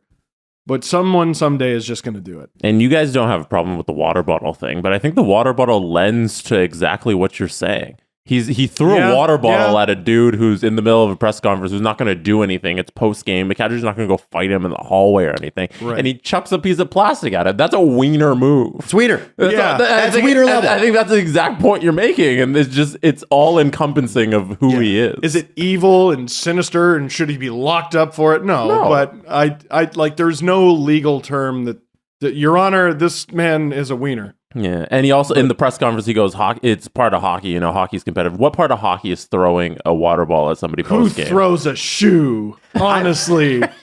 If there was an ongoing rivalry between a couple players and one of them threw a water bottle at another one, water in it or no water in it, during a press conference, I'd be like, that's kind of funny. I can't wait to see them go at it next time on the ice. Mm-hmm. But the reality was Binnington wasn't going to play again. And even if he was playing, he wasn't going to be the one cleaning up that mess. And that's where it's and I'm not saying goalies shouldn't be competitive. I get that. I'm not saying but at a certain point, shouldn't be upset after getting injured either. No, I'm not saying that. I totally at no point have I said that. Listen, I get why he was frustrated, but it's wiener material, guys. Ween. And it's cringe. I understand you liking your guy. Listen, totally get it. I cheered for Nazem Kadri for many a year. Listen, we all did. If Brad Marchand was a Leaf, I'd have a jersey. Love him. But he's not. So do you see why? Fuck him. Do you see how I could hate him then? Yeah. That's the thing, right? Whenever people were like, I hate Nazem Kadri, I'm like, listen, I get it. Uh-huh. But no. People used to hate Leo Comrade. Used to hate him. And listen, I get it, but no. That's right. Our rat. Islanders fans know. He's great. Well, Jesse was he had the Emery versus Peters fight playing. And do you know the visceral feeling I felt when Patrick Coletta came on the screen? But you know how many Sabres fans probably own his jersey? Oh, well, he was the only one worth cheering about. Oh, yeah, but he was such a legendary shithead for them. Yes, he was. For them. The team that we cheer for was on the other end of his shitheadery. So, of course, we hated him. Ramry's got a smile on his face this whole time. Yeah, because he beautiful. He wanted it. Oh. Well, because if I'm not mistaken, the lead up to this, I have a vague memory of this, is he had a few near misses with getting into fights. And you could tell he was itching to get into one, which I don't get the impression Binnington is itching to get into a fight. And then he finally had this opportunity. There's a line brawl. Martin Biron obliges him, gets his ass kicked. And then Andrew Peters, after easily winning his fight, I don't remember who it was. He just jerseyed the guy, right? The Sens player was no match for Andrew Peters. Yeah, no. Yeah. No, Emery, and I don't know why Emery, he loves it, but dude, He's just getting punched by Peters. He can barely fight back because he's wearing goalie equipment. That's the other thing, right? Goalies can't fight anymore because of their gigantic equipment. He's just like, I just want to fight anything. I don't care if I get my ass kicked. I just want to be involved. Imagine Vasilevsky with his fucking huge ass pads trying to throw a fight. He'd just be like, it's like, it's like that kid from A Christmas Story who's wearing the snowsuit that's too big. Yes. And he just falls. Maggie Simpson. Yeah, just a star. He'd be better off just getting into sumo stance and trying to bowl a guy over. 100%. By the way, you should, if you get the chance, we can't run the footage, obviously, because it's NHL copyright, but if you get the chance, look up the Emery-Peters-Biron fight, because at the end of it, Emery knocks Biron over, and then Emery's like as soon as Biron falls, right here, Biron falls, Emery sort of laugh, and then he pins him or whatever, and then Emery's gonna get back up, and you're gonna see Biron just grab his pad and pull it out. See right here, just trips him, and then he walks away, and Emery's laughing. Anyway, crazy stuff. It's a very good fight. So there's that. Now, Rasmus Sandin made news yesterday on because of the 32 Thoughts podcast. Because of us. Because of us? At the end of our last episode, I asked the question, would it be bad if he got offer sheeted? Well, you guys don't remember that? Yes. But then all of a sudden, Rasmus Sandin's in the news every day. I'm sure Elliot's listening to this podcast happy to ghostwrite your show there, fellas. SGP, breaking news. Making everybody else's topics. I don't know. Breaking news, breaking hearts, baby. Yeah. No, I think, I just thought it was funny that you think it's funny how that Elliot Friedman has been told, according to what he said on the 32 Thoughts podcast, that people around the league, not Leafs people, have said you should watch that situation. The Leafs have 5 left-handed shot defensemen. Okay, Brody plays the weak side, but are they going to make room for him? You got to be careful with that. What are you going to be careful with? Well, because to compare it to another Toronto sports story in a different sport, there was a report Anunoby. OG Anunoby could be on the move because the Raptors have, guys at this position. They want a defensive center. Might be unhappy, but where did this come from?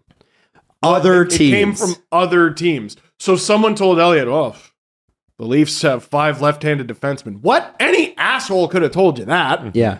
That's just someone who, watch this situation. Of course, watch this situation. And the 2 most likely candidates, fairly obviously, are Rasmus Sandin and Jake Muzzin. So you have to decide what you are and what you want. Jake Muzzin's the guy. I'm keeping Rasmus.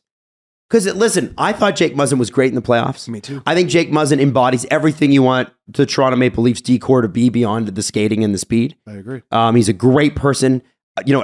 Love that he grew up a Leaf fan. Love that he likes being here. Everybody loves the guy. Mm-hmm. But what is he, 33 now? 34? 30. Wrong side of 30. And I say that as a 34-year-old myself, but I don't have the injuries that Jake Muzzin does, nor do I have the skill. You've never had to shadow David Pastrnak. Exactly. And I just... 33 with 2 years left on that deal? 2 or 3. I just can't remember when he signed it now because of COVID.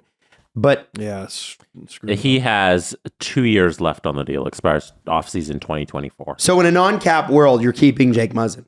But it's a cap world. And the Leafs have got to sign a goaltender. And with Jack Campbell, probably 2. You got to drop Mrazek's deal, which they will, and then Jack Campbell wants a minimum 3-year contract at $5 million plus, and the Leafs don't want to pay that. So at a certain point, you're going to have to open yourself up. Are you going after Darcy Kemper? Are you making a trade? What are you doing? Mm-hmm. And I don't think that Jake Muzzin. Yes, he's got a modified no trade. But please, God, don't tell me that people with no trades don't get dealt all the time.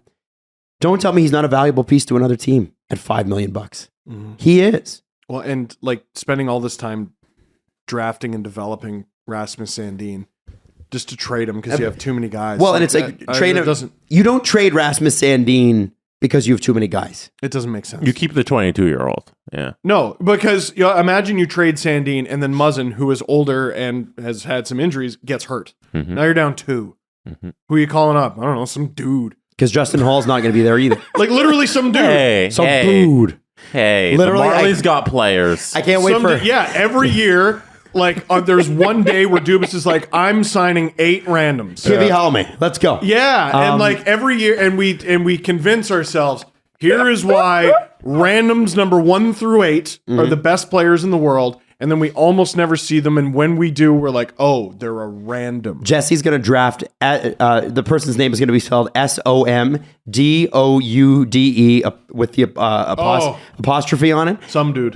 Some dude in his NHL GMing the next time he signs up. 'Cause he just got fired, by the way, in his own stream. We'll talk about Good that. for him. You are disrespecting Axel Rindell and Joseph Duzak Who's gone? and Topi Niemela. There's a Niemela, there's a guy. It's a 160-pound child who has not played professional hockey in North America. Carl He might be Dahlstrom? great. Everyone, please stop. Carl Dahlstrom could fill in For Jake Muzzin and Sandin aren't here anymore. Does everyone see what I'm bloody saying? You know what I mean? That's a very funny point. Muzzin is more difficult to move. I don't think he's so difficult to move that there's not a point in at least looking at it. I do have a very hard time imagining a better Toronto Maple Leafs team without Jake Muzzin. I don't think you get better that way. I think you hope that you have to play differently, and you have to hope that Hope could is get not a good strategy. Well, maybe you can get, and I'm not saying Zach Bogosian, but maybe you can get a Zach Bogosian type on the second pair or third pair. Is there a way you keep both? I think there is. Like, what's the Sandin contract look like if they can get both done? I mean, $2 million a year, maybe. If you're Sandin, you probably aren't looking for a long-term deal because you haven't necessarily been an everyday player. You probably want a shorter deal. But he believes, Boost from what your I've heard, numbers. he believes, and his agent believes he's an everyday player and doesn't understand why they're not playing him every day. He's right. He is right, and I don't understand that either. Yeah. There can be criticism leveled at that. There's a logjam. Like, Certainly. it's unfortunate that he's in this situation, but the way the team's built, there's a logjam in his position. Now, Giordano can play the right, if I'm not mistaken. Mm-hmm. And he did. So that, to me, is how you keep both. Yeah. You have I don't know. Oh, yeah, but then there's Liljegren. No. So you have... Hall's gone. Yeah, Hall's Assume gone. Hall is gone. They do have there's a solution here. Again. By the way, how having did to make Justin the Hall si- get a modified no trade? Can we throw that out? What? He is a modified no trade in his final season. We'll click the thing. It It might be like 6 teams or something. Player submits a 10-team no trade 10. list. Yeah, How? that's not bad. I How? don't hate that. Yes, it is. He's How? marginal. Sway. He makes like $2 million. Give him that. 10 teams? Absolutely no, not. Absolutely not. You never give him that. Oh, Because he makes $2 million. Well, what do you Sorry, got? you don't get modified no trades you- until you're making $6+ million you on my don't team. understand how difficult it is to be a GM. Like, as somebody who understands, As somebody who got sometimes fired as a GM. to push it over the line, to get it over the finish line, sometimes it requires 10 teams. You give it to them. You know how you can just dismiss everyone who hasn't won a cup? Yeah, that's right. No That cups. guy right there. No Hey. cups. No simulated cups. Boo. Boo. Boo. You got to remember too. So Liljegren, Sandin, RFAs, Lyubushkin, UFA, but Lyubushkin's a right shot D. Yep. And I think you bring Bush back.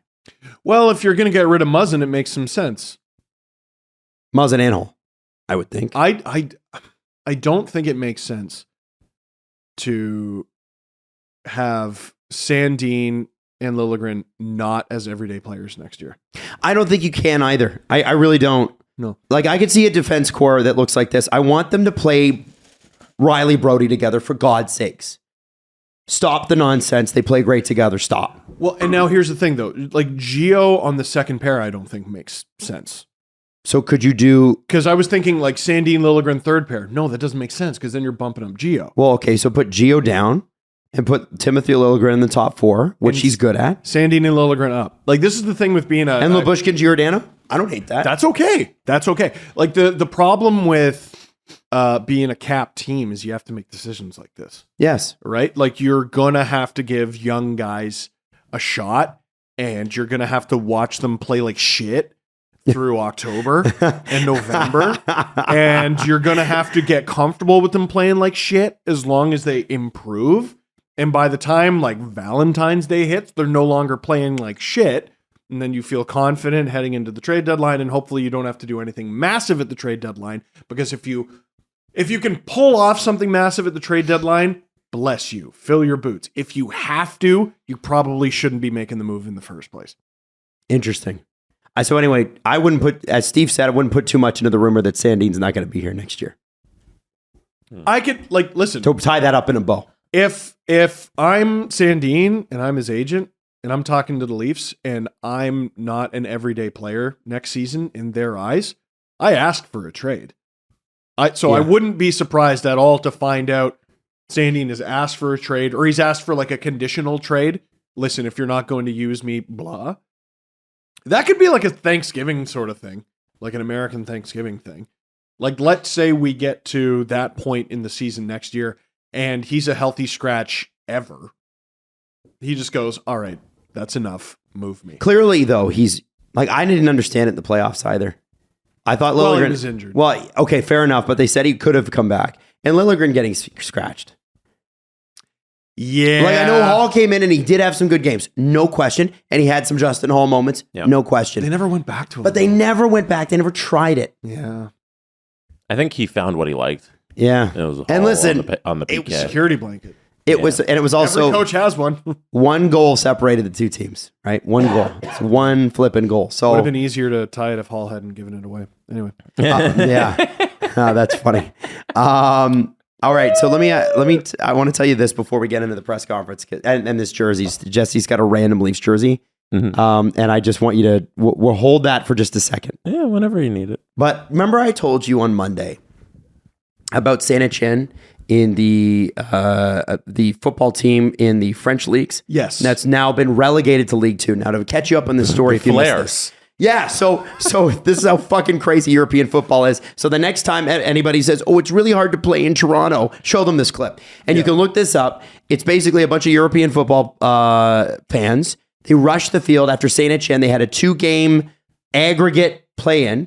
Saint-Etienne absolutely dominates game 1, but randomly the other team gets a goal late in that first game, so they end up tied, and it's like, fuck. But they have the advantage because when you play and you tie an aggregate, you get the advantage going home, right? Aggregate is poo. Aggregate is poo. It's my least favorite thing about soccer. So then, basically, I don't know how it worked, but anyway, long story short, they lose the second game on aggregate. They tied it up, but it's aggregate. So long story short, they lose this fucking game. Had they just stopped that one goal in the first game on aggregate, they're not getting demoted. And this is one of the most storied franchises in French soccer. Saint-Etienne and Bordeaux, both of them were relegated this year, and which is insane. And it might be a 3-year path before either are back. And obviously Saint-Etienne fans are pissed. So what do? They rush the field. Now there's one team that's celebrating the fact that they win. And then there's the other team, Saint-Etienne, literally running for the exit as their fans throw flares at them. And it's one of the craziest things. It must be like what watching a battle scene looks like. Because you just see a bunch of people running at each other and they just start hucking flares. And they don't just huck it at the players. They hucked it at the players' exit so the players couldn't leave. That's what's so crazy about that. Yes, they're trying to hit players. But if you look, a lot of people are just strategically throwing the flares in the same spot so it's tough for the players to leave so they can hear it from the fans. Wow. Yeah. Now, I got sort of obsessed with this story. And I promise you, there's a reason I brought this story up. Because I have not seen this reported anywhere. Okay. Okay. But there's a connection to what we talk about here on the Steve Dangle podcast. Okay. So I think you'll find this interesting. So, I got into the history of it, and apparently there's a president and there's a general manager essentially. And this club has not been in receivership, but they've been trying to be sold for like the last 3 years. And these two power figures within the organization disagree with each other, and they don't have a coherent plan on what the team should play like on the field, or who the club should be sold to. Okay. And so there are 2 potential buyers for this club. And the fans are pissed about one of them. They're super pissed. But the 2 guys finally agree on this one person. This one person. And the reason the fans are super pissed about this one person is that he owns a company that is what's called a multi-club company. Meaning, when George Gillette I think he owned Manchester United and the Montreal Canadiens. There's a few other people. They own multiple sports franchises. In multiple cities. In multiple cities. The Fenway Sports Group that just bought the Penguins. Yeah. And they own, obviously, the Boston Red Sox. Like MLSE owns multiple teams, but they're all in Toronto, so that at least makes sense. That's right. So the name that is being sold to, and this isn't even the name that I want to talk about, but this is the one that Saint Etienne fans are super pissed about. Okay. David S. Blitzer. Okay. He is a minority owner of and co-managing partner of the New Jersey Devils, Oh. the Philadelphia 76ers, Crystal Palace FC, FC Augsburg, AD Alcorn, ADO Den Haag, and Real Salt Lake.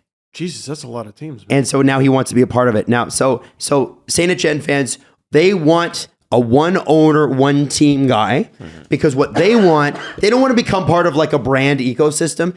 They want their identity, and that's their identity. It's Saint Etienne or it's nothing. They want to be focused on 100%. Yeah. And you know, like if you're, you get. and like, listen, in Europe, if you're a Crystal Palace fan, you're not also a Paris fan. If you're a Crystal Palace fan, you don't also cheer for FC Barcelona. Right. You cheer for Crystal Palace and Crystal Palace alone. That's how it works. Whereas this organization would own several teams, and really, there's a reality like where there's a reality where at UEFA they could play each other, Oh, okay. right? So Yeah. that's where it gets a little bit like this is greasy. It's murky. But on the business side, it makes a whole bunch of sense. You own shares in multiple different companies, and you get to, you know, it means you get to cut expenses. It means you have one marketing team, et cetera, et cetera, et cetera. So the other person that put a bid in to buy Saint Etienne, and this is where it gets super interesting, Who is it? John Chayka. Oh, What? interesting. John Chayka. And the only reason I know this is I read a British newspaper every morning as a part of my prep. Like the same one? The general manager, former general manager of the Arizona Coyotes, founder of Stathletes, and I believe his family has a seat on the Wendy's board in Canada. Isn't he the president of the Devils? No. He's not. He never. No. That never actually happened. Oh. John Chayka put in a bid to buy Saint Etienne, and the fans wanted John Chayka to have it because he was going to be a sole owner of that, rather than it being Dan S. Blitzer and his company. And by the way, Dan S. Blitzer is a senior executive with the Blackstone Group, which is known for buying up a whole bunch of residential housing, jacking up the prices, and renting. It's, a lot of people don't love Blackstone. I didn't know the Chaykas had money like that. I didn't know the Chaykas had money like that too. I assume this But- isn't cheap. And here's the thing. I have not seen any North American news outlet report on it. Wow. If you Google it in Google News, you barely see anything. But John Chayka put forward apparently a bid to do this. And I just thought that was kind of nuts. And I thought you might want to know that. Imagine going from being the GM of the Devils, or not GM of the Devils, GM of the Coyotes. The youngest GM in NHL history is And what then- he was. And then he was going to buy a team in Paris, not in Paris, in France.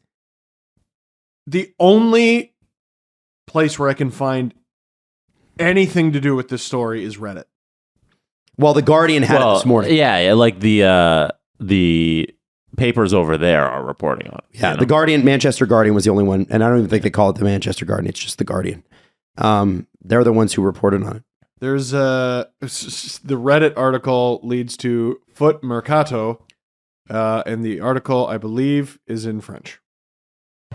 So Yeah. there are zero And the English reason articles except for the one you read. the proposal from Canadian businessman John Chayka to buy the club, which ruled out pursuing a multi-club strategy to protect the identity of Saint Etienne, appears to have been disregarded purely owing to Cazazzo's, and I apologize if you're a soccer fan and you know how to pronounce that better, personal relationship with Blitzer. So the guys who are selling the team have a personal relationship with Blitzer, part owner of the Devils and 76ers and Crystal Palace. So only because of that are they going to go with him to sell. And so fans are absolutely furious because they had a perfectly good offer from John Chayka and his group, whoever that is, and that would have maintained their singular identity. And it's just because the other guys know each other and like each other that's where it's going. And that often happens in business. Of course. But it's just, I just thought, for no other reason, I have no opinion on it. I just thought that was very interesting to see John Chayka's name pop up there. That's wild. What the hell? And Jesse's got some visuals from Yeah, from the Guardian article that mentions Chayka. the fires. Mm-hmm. It's such like, I guess the dude's not coming back to hockey. Like, I don't know. Yeah, you're like president of the Devils? I don't think so. no. Especially because he's going head to head with the co-managing partner of the Devils to buy this team. Mm-hmm. Oh. Because Blitzer would have tried to hire Chayka. That's why the Coyotes were docked picks. I don't Or think, not docked picks, and that's why Chayka was suspended. I have a hard time believing this dude's getting back in. Like, dude, the NHL, and I should say to the NHL is such a tiny club, and they probably didn't like John Chayka for the crime of being young. But now he's got all this other stuff, you know, all the Coyotes baggage and what's going on with the Devils, and yeah, he ain't getting back in. But who cares? He might have something else. I don't know. Do you bid on, like, is he just like an enormous fan of that team, or is he looking to buy another one? Maybe he's just a businessman. Yeah, you might. And Like, he's just assume we're maybe going to he hear does this again. Maybe the thing is, maybe he's like, I don't want to back in the NHL. Yeah, he was also suspended for a year, if you guys that remember. too. He wasn't allowed to work in 2021 in the NHL, and nobody hired him. And like the reason his relationship with the New Jersey Devils soured because he lied about having an interview. He lied to the Coyotes about not having an interview with the Devils, and then the Devils became uninterested in him, and then he got suspended, and they made him resign. And Chayka, he had a messy history there with the league, and I don't ever see him coming back, and it sounds like he's not interested in it, and he's happy with his Wendy's franchises that he owns with his wife. And why not? The Breakfast Baconator. Is that Adam? Yeah. You would know. I'm working with Wendy's. Influencer, It's actually Adam very- Wild, it's very sitting good. right here. It's very good. When you go Adam, I'm like, oh yeah, he's got a deal. Yeah, and it's because I know John Chayka. No, I do not know John Chayka. I do not know John Chayka. Wow. Adam, what a spot. Isn't that why? Yeah. Dumb luck, guys. I was just reading the paper this morning. Unbelievable. Guardian? I read the Guardian most days. There's usually something I read. You're such a nerd. I know. I like the Guardian. I know it's not. I know there's like news in the UK is a little bit hardcore this or hardcore that, but it's important to get. There's crazy tabloid shit that I follow, and then there's some crazy like in journalistic stuff that they do. The cover of the tabloids in the UK on a daily basis is more outrageous than the most outrageous tabloid you've ever seen over here. Yes. And yes, I'm including like vampire aliens. Yes, it's insane. It's anarchy. It is. Oh my God. It is. So they don't care about your feelings over there. Yeah. I don't. So anyway, I don't know what to make of this, but if it tells you anything about John Chayka and the resources at his disposal, it's a lot. Wow. Yeah. Nuts, right? Dude's like 30. That's unreal. I mean, he's good at convincing people to do stuff. Obviously. Yeah. Dude, like, I don't know if he's like rich like that on his own. So the fact that he was able to get a group together and convince them to part with their money to buy a football club should tell you something about how convincing this man is. Yes. No kidding. Crazy. Wow. So we'll see where that goes. But St. Etienne, keep your eyes on him. And I only knew this because some people threw some flares at some other people. It's nuts. Wow. Yeah. Like, what was your reaction when you first saw that name? I was like, it can't be the same guy. And you looked it up. Well, it said Canadian businessman John Chayka. I'm like, there's no fucking way. And then I'm like, there must be another John Chayka. And I thought John Chayka, like Coyotes John Chayka, I thought he was an American. And then I realized, I just thought he was. I'm like, I think he's an American. Not that I really even knew or cared, to be honest. Like, no offense, but I don't care where anyone's from, really. It doesn't matter that much. And yeah, no, it's actually him.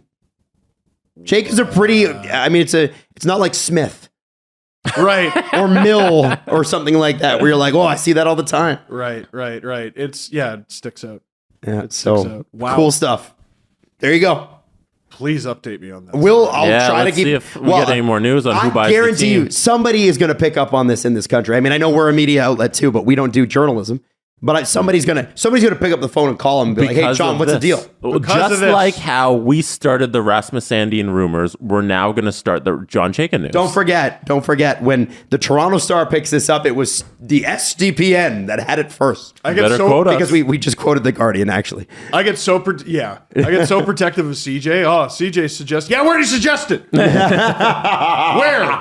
Well, podcast, what network? They where? never Name names. We don't ever get credited for that. The SDPN never gets the credit, but that's okay. Yeah, CJ said this. I know he did. Where? Where? Damn it. All right, let's do the press conference. Hey, get into NHL playoff betting with Sports Interaction. We got the third round on the way, baby. We got Colorado, we got Edmonton. It's going to be an exciting one. And then we'll see what happens with New York and Carolina. But either way, it's going to be an amazing Western and Eastern Conference final before the game starts, live in and play, or how your favorite player will perform, doing it right since 1997. It's Sports Interaction, and it's Canada's sports book with the most competitive odds. Sports Interaction makes it easy to deposit, easy to play, and easy to cash out. Join now and see that all that sports betting has to offer. It's sportsinteraction.com/SDPN. That's sportsinteraction.com/SDPN. 19 plus. Please play responsibly. The Presser. SDP. The Steve Dangle Press Conference. That sound tickles the itch in my brain. Does it? I like it. Hey, Jesse, can you tell us a little bit about this jersey, this Toronto Maple Leafs jersey? Yeah, so it's about time I brought this to the show because I started receiving hate tweets for the first time over anything because I haven't addressed my firing as general manager of the Toronto Maple Leafs in NHL 22. And Twitter users like Daver_16 tweeted me, "Address your firing, you coward." He's right. Hashtag fire Blake. So That's funny. I think it's about time. I talked about this last Wednesday. I was moving our Toronto Maple Leafs Crab People franchise mode team to Halifax. I had to tank our team so that the owner would be approved the ownership move to Halifax. And I tried moving it to Halifax. And once I got our move approved, we had to play one more season in Toronto because it takes a year to move the team. And in my following season, but the year before we were going to make the move, the owner fired me at the end of the year. Dude. So I never got the chance to play in Halifax. And it was a long journey with that franchise mode. We started at the end of December and it went all the way through till May. And it was 16 seasons total. 0 Stanley Cups. And Adam, I actually sent you a document that a Discord member made. Holy shit. They tracked every single year that I played in franchise mode. And This is it's insane. quite the document. I want to give you this too because you were the Sabres GM for 5 years, 23 to 27, and the Leafs GM from 23 to 37. Dude, never That's underestimate 15 our years. Discord. Yeah. So I don't know if you have it there, but like there's a couple totals on my actual record On in the the bottom? end. Yeah. Yeah. And some of the Yo. accolades I had. So his all-time general manager record of Toronto is 693, 448, and 89. That is ridiculous. So a 56 winning percentage, a 59 points percentage, 11 playoff appearances in 15 years, and 64 and 66 in the playoffs. 2 President's Trophies, 2 Prince of Wales, 1 Hart, 1 Calder, Vezina, James Norris, 4 James Norris trophies, Adam Fox. Art Ross Trophy, 2 Maurice Richards. I'm assuming those are Matthews. Ted Lindsay, yeah. Jennings, but nothing else. 0 Lady Bings. Fucking right. So I just wanted to shout out everybody who followed along that journey. And after that ended, we started on last Friday, we did a quick fantasy draft of a team. So I like that. I fantasy drafted with no salary cap a brand new team. And in our first season, we are 1 game away from winning the Stanley Cup. Oh, well, so let us know how you lose. So tonight at 6 p.m. Eastern, the stream is, can the Toronto Maple Leafs, our fantasy drafted team, hold on to a 3-1 lead in the Stanley Cup final? We have a 3-1 lead. Oh my God. Can we hold on to it? We're going to watch the games. And the team we're playing is the Dallas Stars, whose fantasy drafted team has number 1 center, Connor McDavid. Oh, is that good? Number 2 center, guess how poetic this is? Leon Draisaitl? John Tavares. Oh. So we're up against McDavid and Tavares. Okay. 2 Stanley guys Cup who final. just dreamed of being Leafs when they grew up. And the last thing, this jersey, it's been sitting here. If anybody watching the video, it's been sitting on the desk here the entire episode. It is what era? Is this early 90s Toronto Maple Leafs? Their throwback No, jersey? that's a throwback the shoulders are a 70s, 80s shoulder, and then the crest is a late 60s crest. So I don't think that jersey ever actually made it. That's super weird, and it looks like the reverse retro last year. Yeah, but yeah, it's not great. This is like what you asked for. Yeah, it's the one that came out like Yeah, 2 years ago. Except that I didn't ask for that crest. I wanted the current You Leafs want the crest. current crest. Yeah. But yeah, so I have this jersey here. It's that one, and this jersey is from a member of Dangle Navy, a member of the Crab People named Doug. You might know him from Twitter if you interact there, or on our Discord. I think his handle is Doug Leaf Fan. Okay. And Doug sent in this jersey, and he had it custom made, and on the back to commemorate the end of our series. God. On the end, at the end of the series, he had this jersey made, and the nameplate says, for anybody listening, it says "one since," and the number of the jersey is 67. Because our quest was to win one Stanley Cup since 1967, and we failed. Oh, I was about to say, Doug, no, you got to send this back. There's been a typo. It should say 0. 0 since 67, Yeah. Jesse. That is how we ended the series, with 0 since 67. But Doug, thank you. This is unbelievable. That's so good. That you had this done. 1 since 67, number 67 on the jersey. Thank you. Appreciate it. That should hang in this room. Or you take it home. Light it on fire. Thanks for the gift and eat shit. Can I read a tweet that the Flyers just sent out? Sure. Okay. That's a weird transition. I'm sorry, but I have to read this out. Because as Jesse Blake, as general manager, would you allow this tweet to come out on one of your team's accounts? Go ahead. We have extended bona fide offers to 2021 draft choices Owen McLaughlin and Ethan Sampson. Bona fide, which in Latin means good faith.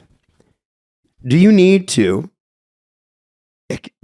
tell people when you extend them an offer that it's a good faith offer in the NHL? That's a weird thing to say. That's odd. Yeah. Isn't it? When does anybody ever do that? Do they mean qualifying? The social media has bona fide offers. And NHL.com has it as bona fide offers as well.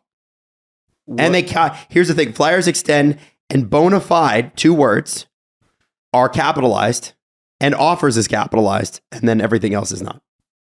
Who's this bona fide and what position do they play? Sorry, I just thought I'd throw that out there. It's an odd tweet. What's the reaction? Because it looks like it's getting ratioed pretty hard. Yeah, everyone's just like, what does that mean? That's hilarious. Apparently, yeah, they also didn't offer McLennan and Marcus Westphal an offer, and people are pissed about McLennan because I guess he had a lot of goals last year in the WHL, but he was also an overager. So take from that what you will. Also, the Minnesota Wild lost a first-round pick. Did they? Yeah, they the guy who they drafted in the first round in 2018, I forget his name, is not signing with them. So he's going to be a free agent in August, some weird time? Something like that, and the Wild will receive a compensatory second-round pick as a result. Okay. I like when players go back into the draft and they get drafted twice. That's one of my favorite hockey quirks. Yeah. It so rarely works out. Yeah. Like for the team who ends up drafting them. Freddie Anderson was drafted twice, so he's maybe the outlier, but it's like Zigomanis was drafted twice, Danny Richmond. Like it's not really a who's who list. Yeah. You know what I mean? Like Freddie is one of the best ones. Yeah, he's probably the best second draft pick of all time. Maybe. I'm trying to think of I don't know the others. list. That's a fun list. Hockey DB can be confusing because you'll see a lot of guys who were drafted to both the NHL and WHA. Mm-hmm. Yeah. We haven't seen someone get picked twice in quite some time. I'm trying to think. I don't know any off the top of my You know, head. the craziest draft pick I can remember in NHL history is I think Greg Maddux got drafted by the LA Kings. Like Hall of Fame pitcher? Greg Maddux. And it was like in the 7th round or something. Why? I don't remember. Was he a hockey player? Was Greg Maddux. Like who's the big football guy who can skate? He wears 99 for the Texans. I forget his name. What? He's like one of the biggest stars in football, and he skates. What the hell? He signed a $100 million contract. He's like, what do rich people buy? What are you talking about? The dude who wears 99 for the Houston Texans. Oh, what's his face?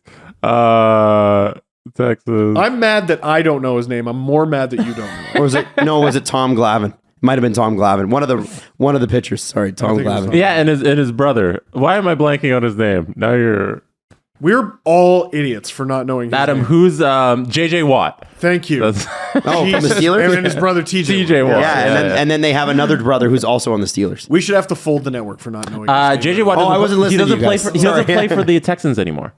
He's on the Is that why you didn't Cardinals. Yeah. And TJ Watt is with the Steelers along with his brother. Yeah. So I'm a big TJ Watt fan. Oh, if only you were listening to your show that you're on right now. Tom Glavin's the guy, my bad. And Tom Glavin got drafted ahead of these two players, Luke Robitaille and Brett Hull. No. Yeah, he had 44 goals and 85 points in 23 games in his final season in high school hockey. He went 102 spots ahead of Robitaille. He's from Billerica, Massachusetts, which is a half hour south of Boston. He played both sports growing up. And they wanted to go after him. I think that's kind of neat, don't you? Wow. Yeah. Yeah, that's 69th overall draft pick. nice. I'd like to know the average success rate of the 69th overall pick. Who is the best 69th pick ever? Well, I'm sure somebody would know that. I do not know that. Tom Glavin. Do we have any questions? No, we're all done here. Okay, all right. This has been awful. All right, so thank you for hanging around for that awful press conference. But happy Pride to you. Don't forget to check out our SDPN shop, because remember, all the proceeds go to the 519. We want to support local here in Toronto. And even if you're not from here, it supports LGBTQ 2SL youth. Or if you want to, just make a donation in your local neighborhood as well. We love you. The Steve Dangle Podcast. Powered by Sports Interaction, Canada's Sportsbook. Follow the guys on Twitter at Steve_Dangle, at Adam WYLDE, and at Jesse Blake.